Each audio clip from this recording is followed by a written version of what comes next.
Assalamu alaikum. My name is Ludovic Bonilla. I am French, non-Muslim, and I am traveling 8 months in India.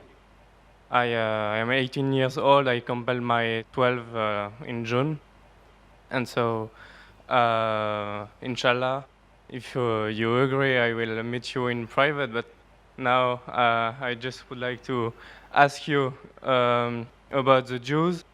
Maybe, if I am not wrong, you said that it is written in the Quran that Jews and pagans are the strong enemies of believers, Muslim believers, Muslim. And I would like to know how this verse can favorize peace in humankind. When we see the troubles between Palestine and Israel, how some Muslim and some Jews cannot misunderstand this verse, because maybe it can provoke some misinterpretation, or if it's literally that Jews and Muslims have to be enemies.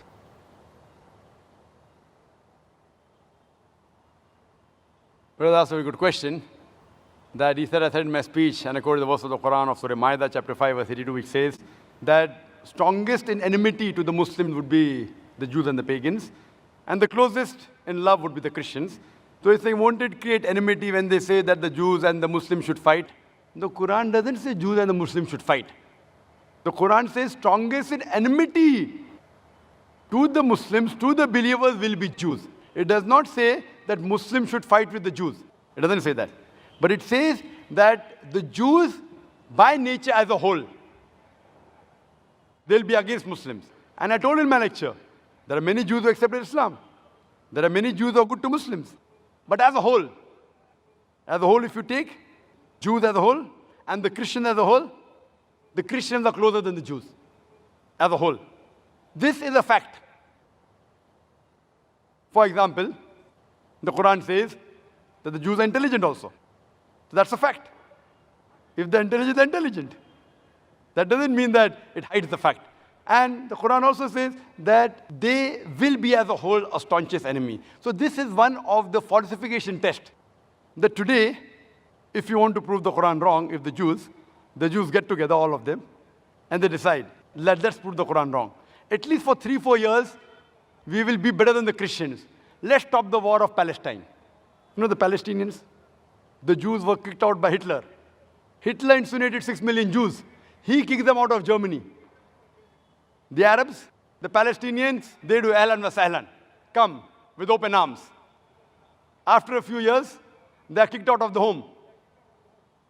Imagine someone gives a traveler his home to live, and the traveler kicks him out of his home, and he's shouting that he has taken my house, and you're calling them terrorists.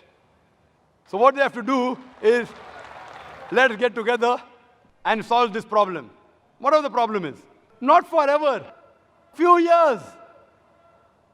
4 or 5 years only.